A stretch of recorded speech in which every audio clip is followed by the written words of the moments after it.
جس کو ہم جد الانبیاء کہتے ہیں نا کہ وہ بڑے فادر، اس معنی میں وہ مانتے ہیں، لیکن احترام کرتے ہیں ان کا۔ مسلمانوں والا احترام تو نہیں، یہ تو صرف آقا نے احترام سکھایا ہے، یہ کسی قوم میں نہیں ہے انبیاء کا احترام اور تحفظ ناموس رسالت، یہ اس امت کا اور عاشقان مصطفیٰ کا حصہ ہے۔ اب وہ ابراہیم علیہ السلام کی جو زندگی مبارکہ ہے وہ یوں ہے کہ عراق، مصر، شام، مکہ، فلسطین، یہ پورے وہ علاقے ہیں جہاں ابراہیم علیہ السلام گئے ہیں۔ سب سے زیادہ آرکیالوجسٹوں کے مطابق جس نے گھوما ہے زمین کو، جس نے سفر کیا ہے سب سے زیادہ، وہ سیدنا ابراہیم علیہ السلام کی ذات ہے۔ ابراہیم علیہ السلام جب عراق میں تھے تو ان کی عراقی زندگی جو ہے، وہ جو اہل کتاب ہیں ہمارے دوست، ان کی جو کتابیں ہیں، مثلا بائبل ہے، تلمود ہے، history of the encyclopedia of Judaism ہے، ورلڈ بک ہے، جتنی کتابیں ہیں جن کے اندر ابراہیم علیہ السلام کا ذکر کیا گیا، عجیب بات ہے کہ ان کتابوں میں کسی کتاب کے اندر سیدنا ابراہیم علیہ السلام کی عراق والی زندگی کا ذکر نہیں ہے، ایسے جیسے کھا گئے، ختم، ہے ہی نہیں، وہاں پر ملتا ہی نہیں۔ اور جو آرکیالوجسٹ ہیں اور جو ہسٹورین ہیں، ویسٹرن ہسٹورین، وہ اس بات کو اپریشیٹ کرتے ہیں۔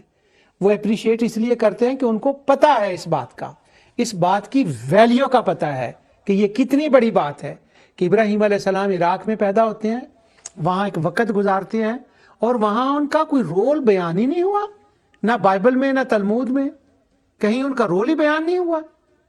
اگر رول بیان کیا ہے تو وہ قرآن نے کیا ہے۔ اس لیے ویسٹرن جو اسپیشلسٹ ہیں، جو اپنے آپ کو وہ قرآنک ویسٹلسٹ کہتے ہیں، قرآنکسٹ کہتے ہیں کہ ہمارا قرآن کی بڑی اسٹڈی ہے، میری جب ان سے ملاقات ہوئی تو وہ کہتے ہیں قرآنکنسٹ، وی آر قرآنکنسٹ۔ ویل ٹھیک ہے، ہم ان کو اس سے روک تو نہیں سکتے، تو اس بات کو بہت اپریشیٹ کرتے ہیں کہ کتنی بڑی بات ہے، قرآن نے اس کا ذکر کیا ہے۔ اب یہ بات کہنے کو تو بڑی معمولی سی ہے، لیکن قرآن نے جو رحمت کی بارشیں برسائی ہیں اور جو حقائق بیان کیے ہیں اور جو تاریخ کو کھول کر بیان کیا ہے، اس بات کو وہ بندہ سمجھ سکتا ہے جس کی ورلڈ کے اوپر، ہسٹری کے اوپر نظر ہوتی ہے، اور یہ وہی بندوں کی ہسٹری کے اوپر نظر ہوتی ہے جن کے بلز پورے ہوتے ہیں۔ یہ ایک میرا بڑا الگ موضوع ہے، آج کل تو میں ساری گفتگو اسی کے اوپر کرتا ہوں۔ اللہ سبحانہ و تعالی ہم پر بھی کرم فرمائے، اور جن کے بلز بھی پورے ہوتے ہیں وہ بھی انہی کاموں میں لگے ہوئے ہیں کہ قبر پر جا کر بکرا ذبح کرنا جائز ہے کہ ناجائز ہے، حرام ہے، اس کو ساڑ دینا چاہیے، کس کا نام کیا، انہی مسئلوں میں لگے ہوئے ہیں۔ جن کے بلز پورے ہوتے ہیں وہ کون سے تیر مار رہے ہیں۔ پچھلی کلاس میں میں تفسیر کلاس کرتا ہوں تو اس کے اندر یہ بات بھی ہم نے ڈسکشن کی۔ تو ابراہیم علیہ السلام عراق میں ہیں اور وہاں اپنی قوم سے وہ خطاب فرما رہے ہیں، فرماتے ہیں کہ اپنی قوم سے فرمایا کہ لوگوں، اعبدوا اللہ، پہلی بات یہ ہے کہ اللہ سبحانہ و تعالی کو ایک مانو۔ میں نے پچھلے پروگرام میں بھی یہ بتایا تھا کہ جہاں یہ لفظ آتا ہے اعبدوا اللہ، وہاں پر اس کا معنی معروف معنوں میں عبادت نہیں ہوتی، یہ ایک خاص لفظ ہے، اور اس کی تشریح آگے کس نے کی ہے؟ وَاتَّقُوهُ، جو کچھ اس نے فرمایا ہے اس کے مطابق اس کی شان عظمت کو سمجھو اور اپنے آپ کو تباہی سے بچا لو، ورنہ جو اس نے نظام بنایا ہے نا کہ اگر کسی نے زہر کھانا ہے تو اس کی موت واقعہ ہوگی، پھر وہ واقعہ ہو جائے گی۔ تو وَاتَّقُوهُ، یہ جو ہو ہے نا، اگر اس کا ڈرنے والا معنی بھی کر لیں، صرف اسی سے ڈرو۔ اب اعبدوا اللہ کے ساتھ وَاتَّقُوهُ کی کنیکشن تب بنے گا کہ جب یہ ترجمہ کیا جائے کہ اللہ کو ایک مانو اور اسی کی اطاعت کرو، جو اس نے فرمایا ہے اسی سے ہی، اور وہی سزا دینے والا، وہی جزا دینے والا ہے، اور اس کی طرف دھیان کرو۔ اور آپ فرماتے ہیں کہ محتاط ہو، اور ذالکم خیر لکم، میں یہ تمہارے بھلے کے لیے بات کر رہا ہوں. یہ جو میں تمہیں کہہ رہا ہوں ذالکم خیر لکم، اس میں میرا کوئی ذاتی جو ہے نا جس کو کہتے ہیں فائدہ وہ نہیں ہے، اس میں تمہارے لیے ہے بہتر. اور آگے تو حد ہو گئی، ہر بات کی حد ہوتی ہے قرآن کے جو انبیاء. اور پھر ابراہیم علیہ السلام فرماتے ہیں اللہ ایک، اور اسی کے احکام کو مانو اور اس کی خلاف ورزی نہ کرو تاکہ تمہیں کوئی نقصان نہ ہو، اور میں تمہاری بہتری کے لیے کہہ رہا ہوں. اور آگے فرماتے ہیں ان کنتم تعلمون، یہ بات تمہیں سمجھ تب آئے گی اگر تم علم کی بارگاہ سے اس بارے میں سوال کرو. اور علم کی بارگاہ کہاں ہے؟ میں اس کی ذرا ویری کلیئر کر دوں اس بات کو. ایک علم کی بارگاہ ہوتی ہے جامعات میں، یہاں وہ نہیں کہا جا رہا. یہاں یہ فرمایا جا رہا ہے کہ علم کی بارگاہ وہ ہے جہاں سے تمہیں کچھ معلومات ملیں. اور وہ معلومات کیا ہیں؟ تم ذرا اپنے آپ کو دیکھ لو، اس کے ہونے کے دلائل، اس کے ایک ہونے کے دلائل سماوی ہیں، ارضی ہیں، انفسی ہیں. اگر تم غور و فکر کرو تم اس نتیجے پر پہنچ جاؤ گے. بس میں چھوڑتا ہوں اس کو، ورنہ اسی کے اوپر نہ وہ زیادہ دوسری باتیں مجھے یاد آ رہی ہیں. اگلی آیت میں ہے انما تعبدون من دون اللہ، تم نے اللہ کے سوا کچھ اور اللہ بنا لیے. پھر میں تعبدون کا مطلب یہ کر رہا ہوں. یہ دیکھیں نا، انما تعبدون من دون اللہ. اب اللہ کے جب اللہ کے ساتھ دون کا لفظ آئے گا تو اس کا مطلب اللہ ہی بنے گا نا. اب میں یہ بات کروں کہ یہ گلاس ہے تو کوئی چیز اس کے سامنے لائے گی تو اس کا وہ پیر بنے گا نا. اب وہ پیر بنانے کی یہاں تو بات ہو رہی ہے. اور فرمایا کہ جن کو تم نے پیر بنا لیا ہے اللہ کے مقابلے میں اور اللہ بنا لیا ہے، وہ خدا بنا لیا ہے. یہ بات میں صرف اپنی طرف سے نہیں کہہ رہا، آگے آیت کے اندر الفاظ وہی آ رہے ہیں اور وہ قرآن تو خود اپنی تشریح آپ کر دیتا ہے. یعنی یہ تو وہ ڈاکٹر جیفری نے بھی وہ کہا ہے نا، اس نے کتاب لکھی ہے فارن ووکیبلری ان دا قرآن. کیا بات ہے، فارن ووکیبلری ان دا قرآن، کہ جو دوسری زبانوں کے قرآن کے اندر الفاظ آئے ہیں تو وہ دوسری زبانوں کے، مگر قرآن نے کمال یہ کیا ہے کہ جہاں جن کو محرم ہم کہتے ہیں نا کہ دوسری زبانوں کے الفاظ آئے ہیں، تو وہ کہتا ہے ووکیبلری ان دا قرآن کے اندر کہ جو دوسری زبانوں کے الفاظ آئے ہیں نا، قرآن نے ادھار نہیں رکھا. جہاں وہ لفظ استعمال کیا ہے اس کے ساتھ، یا اگر 3-4 جگہ پر وہ لفظ آیا ہو تو ان میں سے کسی نہ کسی مقام پر اس لفظ کا وہ ترجمہ، وہ معنی بیان کر دیا ہے جو ہزاروں سال پہلے بولی جانے والی زبان کے اندر اس کا مفہوم، اس کا معنی، جو اس کا منشا مراد ہوتی تھی، قرآن نے اس کو بیان کر دیا. واہ واہ واہ واہ واہ، وجد آفرین بات کی ہے اس نے، وجد آفرین بات کی ہے. اور اس نے پھر اس کی مثالیں دی. تو اگر فارن لینگویج کے ورڈ ہوں، قرآن ان کے معنی کو بیان کر دیتا ہے، تو یہ کیسے ہو سکتا ہے کہ قرآن اپنا لفظ خود بیان کرے عربی کا اور اس کا معنی وہ وہاں بیان نہ کرے؟ لیکن یہ ذرا شہد کی مکھی وہ جب وہ چکر کاٹتی ہے نا، مختلف پھلوں کے اوپر جاتی ہے، تب جا کر شہد بنتا ہے، پھر جا کر وہ بات بنتی ہے. اب یہاں انما تعبدون من دون اللہ اوثانا، یعنی یہ تو کلیئر ہو گیا. یہاں آج کل وہ ایک بابے کا لفظ ایک بندے نے بڑا مشہور کیا ہوا ہے، اور یہاں اوثانا کہا گیا ہے. انما تعبدون، صالحین کی یہاں بات نہیں ہو رہی. انما تعبدون من دون اللہ اوثانا، تم نے اللہ کے مقابلے میں اور خدا بنا لیے ہیں جن کو تم خدا مانتے ہو. اچھا، اب یہ جو ہے نا کہ اس کے مقابلے میں تم نے خدا بنا لیے ہیں. آگے ہے وَتَخْلُقُونَ اِفْکَا. اس کا جو ترجمہ میرے سامنے ہے نا، اس کا مطلب لکھا ہے اور جھوٹی باتیں دل سے گڑھ لیتے ہو. چلے، ہمیں اس سے کچھ فرق نہیں ہے اس ترجمے سے، لیکن میں بات کو کچھ اور الفاظ کے ساتھ کھولتا ہوں. اللہ اکبر، مجھے اللہ تعالیٰ ٹائم میں برکت ڈالے. وہ جو آگے آیت میں نے پڑھی ہے وہاں تک پہنچنا ہے.